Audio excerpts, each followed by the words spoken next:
Not to sound like a men's rights activist, but it's a fact that some women accuse their ex boyfriends of rape after the relationship ends, right? Given how the system usually protects women and demands evidence, is it possible for wronged men to get justice in such cases? They can, and from the apex court nonetheless. In September 2019, a woman filed an FIR accusing a man of repeatedly sexually exploiting her under the pretense of marriage. She alleged that he had threatened to harm her family if she refused to comply. The man requested the quashing of the FIR before the Delhi High Court, which charged him with offences related to repeated rape and criminal intimidation. It concluded that the relationship was non consensual on the woman's part. The man then appealed against the High Court order before the Supreme Court.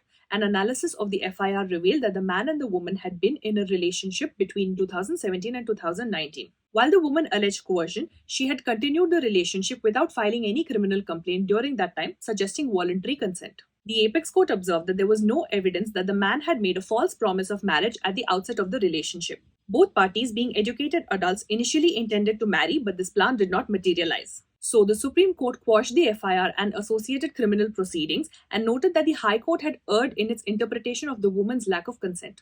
The bench emphasized that a relationship that began with mutual consent cannot later be construed to be criminal simply because it did not culminate in marriage. Head to the comments to share your thoughts on this verdict. But first, like and share this video and follow Factly for more such informative content.